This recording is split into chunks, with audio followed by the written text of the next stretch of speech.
When people are trying to decide a language to study, they do so for different reasons. Some of them are hoping to be able to travel somewhere and have conversations with people in another country, in another language. Some of them want to be able to access literature in another language. Some people wonder about the value of studying dead languages in a world where there's so many living languages, things we can use to converse with other people, living literatures we can access. And the classic dead languages in the history of European literature, in the history of what we would call the West, have been Latin and have been Greek. And for a long time, those were emphasized in education and so on. But in the last 2 centuries, we've seen a shift away from those languages, for better or for worse. What is the value of studying Latin and Greek, if there is any value to it in the modern day? I don't think the value of Latin and Greek has changed at all. If it was ever valuable, I think it's valuable for those same reasons. It might not be given to you, emphasized through an institutional framework the way it used to be. That just makes it more incumbent upon people who have that sort of sentiment to do that well themselves, to study it themselves. The value of those languages, gosh, I mean, if you value language and language learning at all and knowing how languages work, those are in different senses.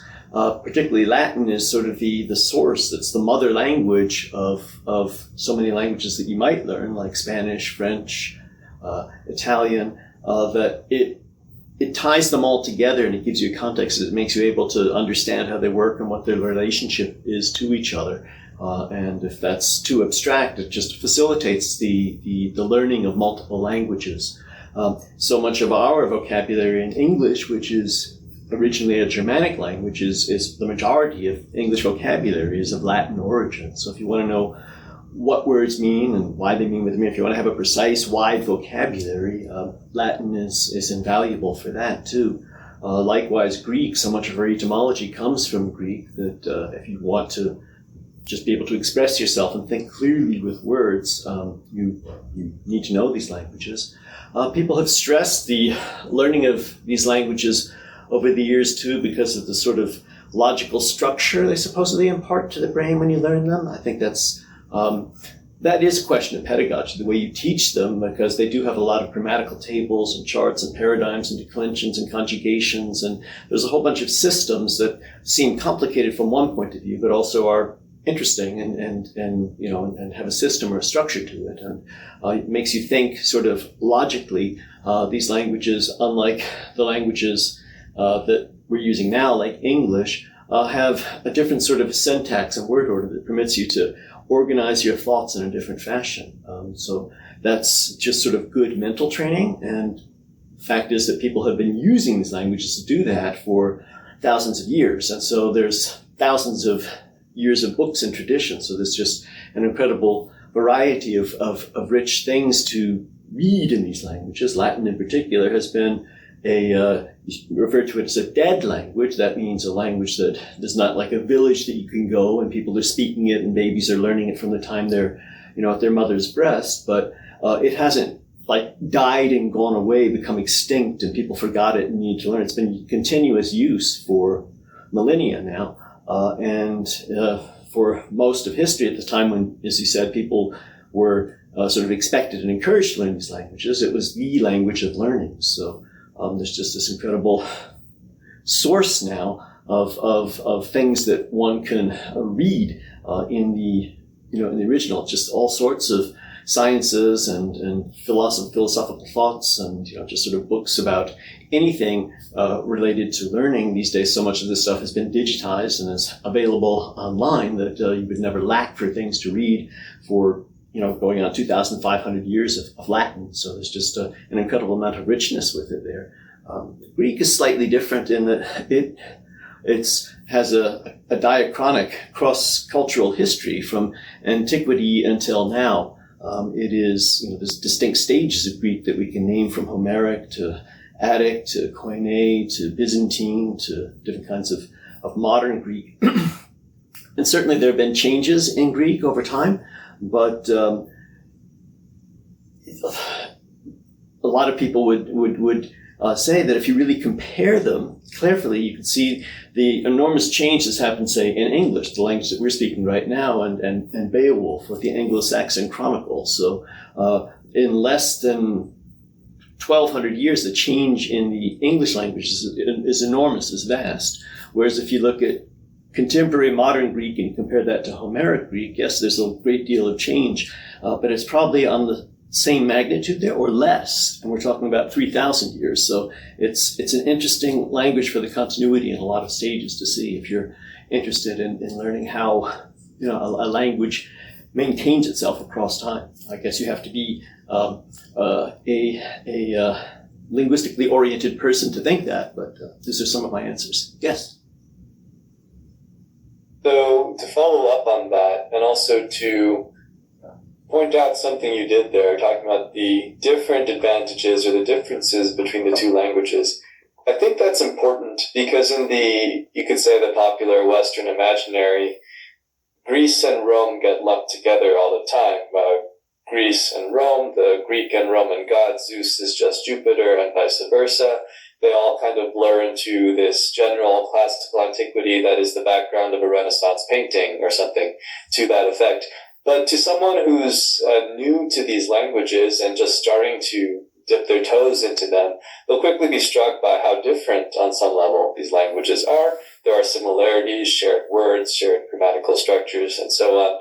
But to someone who has maybe a general interest in what we call Greco-Roman classical antiquity, or to someone who wants to tap into historical linguistics and is confronted with the differences between the languages, and is wondering, where should I begin? Should I start with Latin? Should I start with Greek? Should I try to learn both at the same time? What would you say to a person in that situation? I don't have one solid piece of advice for everybody in general. I would get to know that person a little bit more. I think most of the time I would say it makes sense to start with Latin, because Latin is closer to English, and in that sense, you don't have to learn a different script, and you have much more vocabulary that you can understand, and it is sort of a more direct heritage with sort of a European intellectual heritage, whereas Greek has been sort of it's also Eastern European, Orthodox, the different side of Europe, but it's less closely historically related to, say, the whole English-speaking realm or Western Europe. So it's probably also slightly easier because of, it's just slightly less alien and a bit more familiar, I would think. Maybe people like things exotic, and then yes, Greek is more exotic. I think there's an overriding idea that if you really like something, if you feel attracted to something, that's you should start with that. So somebody who's really interested in Greek should start with Greek. I also think that, people who have some sort of ties, who are Orthodox or have Greek heritage or something where they can get other kinds of motivation other than just sort of intellectual, look at this, ancient history. I think the more motives you have, the better chances you have to succeed in your studies. So somebody who has ties to Greek should go for that. People who are interested in ultimately learning how to read and use lots of languages, I've made this argument, it behooves you to study things simultaneously rather than say, I'm going to finish this one, then this one, then this one. So sequential learning is one idea, and to sort of simultaneous learning is another. And simultaneous learning is, I think, ultimately more efficient, but it takes a certain kind of discipline to do that. So somebody who's never studied a language before is probably better off just taking one language at a time. But if somebody has already studied a couple of languages, one of the other values of learning Latin and Greek, and then if you can learn some other ancient or older language like Sanskrit or Old Norse or something like this, is to really get into comparative linguistics, comparative philology, and see how languages are similar. And so I think one doesn't need necessarily to be afraid of learning two languages simultaneously. It can actually be enlightening and self-supporting rather than confusing. Yes, it's interesting to hear your thoughts there, because coming out of a classics department, I have obviously know people who have taken all kinds of approaches to learning these languages in order. On the one hand, as someone who did study Latin before Greek, it is interesting to reflect that this notion that Latin is sort of the domain of the familiar, the more closely related, and Greek is going to be a little more exotic. That is in itself a very Latin attitude to take. The Romans themselves often viewed Greece as the exotic, as that which was a little bit out there, and a lot of them regretted not knowing Greek a little bit better. There's some differences in grammatical complexity with Latin and Greek having some more tenses and so forth. But yeah, it is interesting to think of how studying either of these languages gives you a solid grammatical framework to go on and study more. Given that this is the case, that one of the great values of these languages is that it'll give you a familiarity with grammar and with language learning. That's a great scaffold for learning other languages. What would you say to someone who is sort of at a period in their life where they could try and learn anything? What place should Latin or Greek occupy in the broader time frame of someone trying to learn many languages? Should it come after learning some modern languages? Should it come first and sort of serve as the foundation for that? How would that work?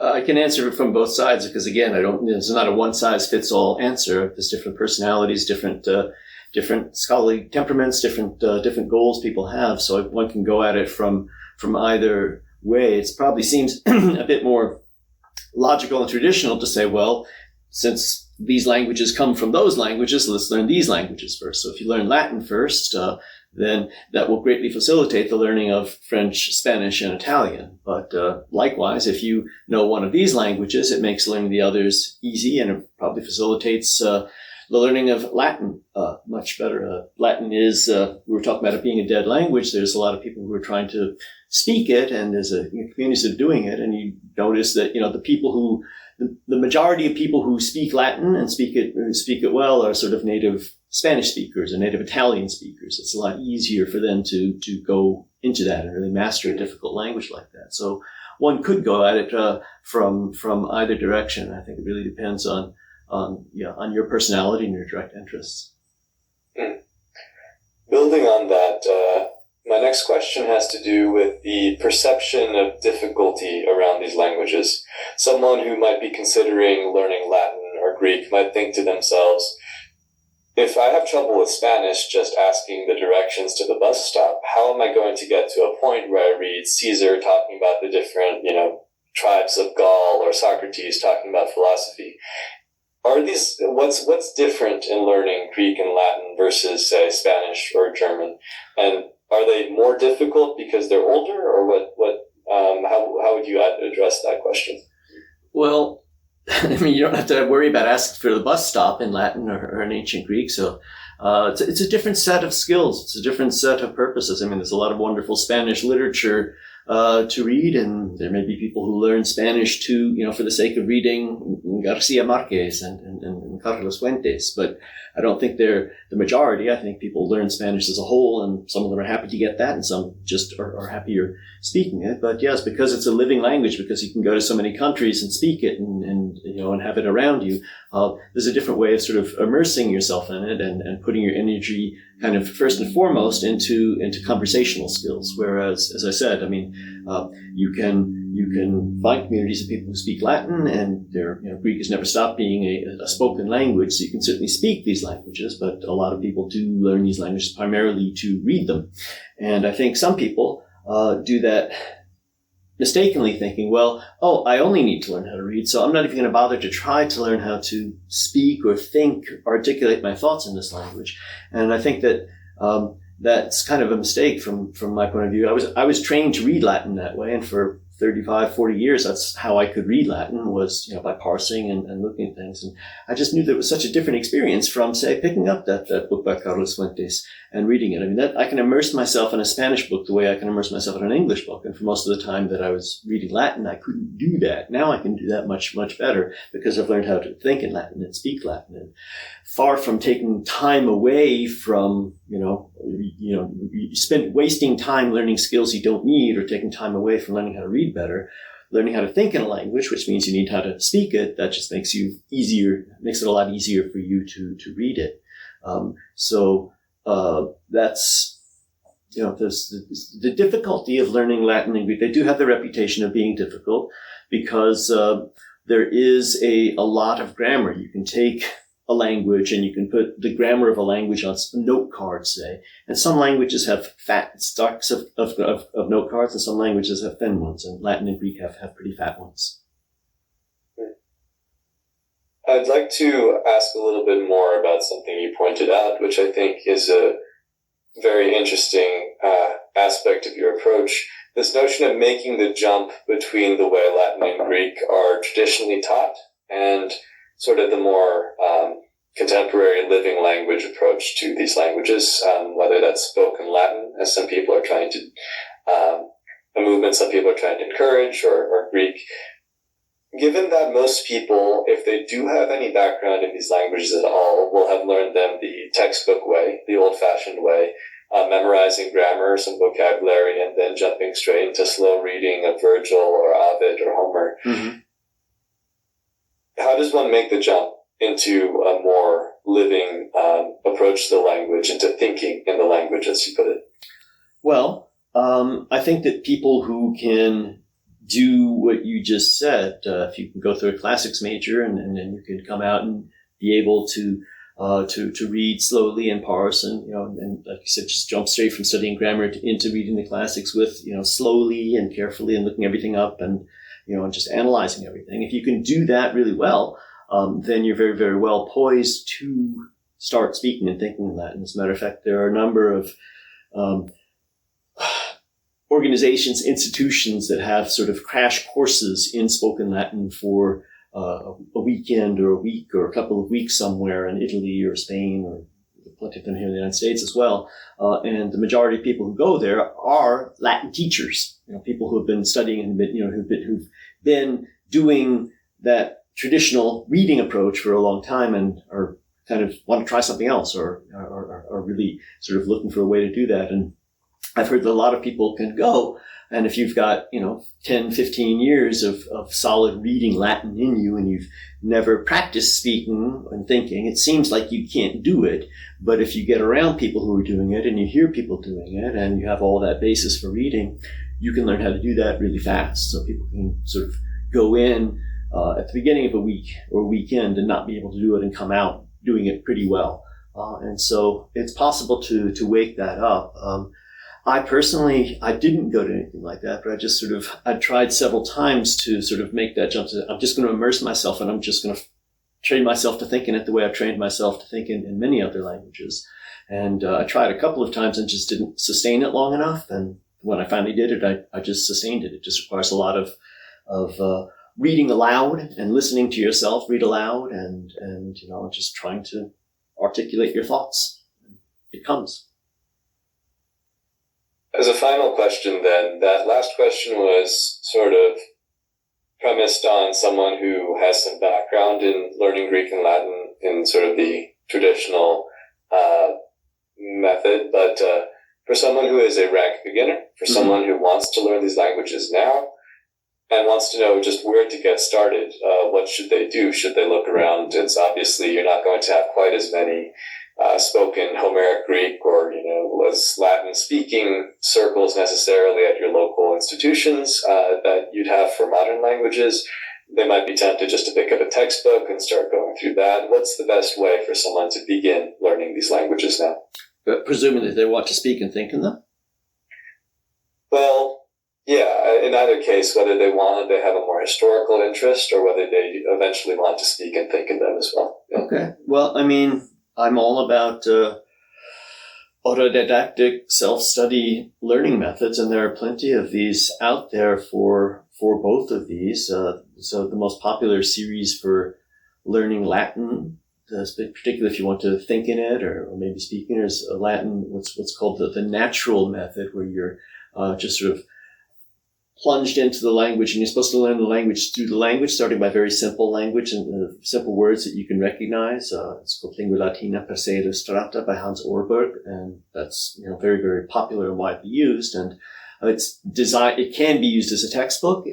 There's all sorts of supplements that come with it. You can do exercises and the like, but it's designed to be sort of learned through reading. And if you read that aloud and listen to yourself reading aloud, then you can sort of get yourself thinking. But you don't have to do that if you don't want to. You could just use that to sort of seamlessly take you into the language. It gives you a very good overview. There's a lot more you can do. There's a number of other very, very good courses for learning and expanding your Latin. There's plenty of communities out there where people give you advice of what courses are good or not. Likewise with Greek, there's some other similar courses that are popular for teaching yourself. But for both of these languages, in answer to one other question that you asked earlier about, is it advisable to learn, say, your modern languages first and then ancient languages, or ancient languages first and then modern languages?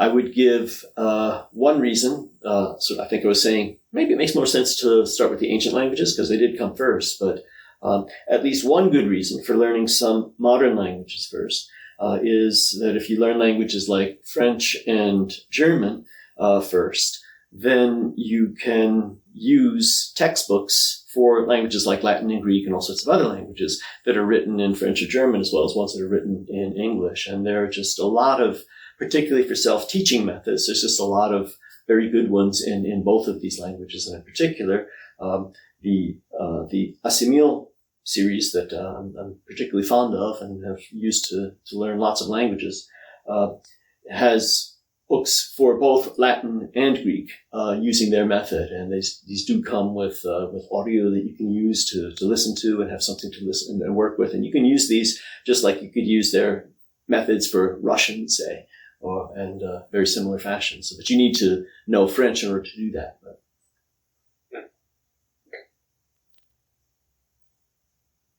Okay. Yeah, that's about all I had for questions today. Very interesting as a classics major to hear some thoughts on the value of Greek and Latin. Okay. Well, thank you. Very, very interesting to have your questions.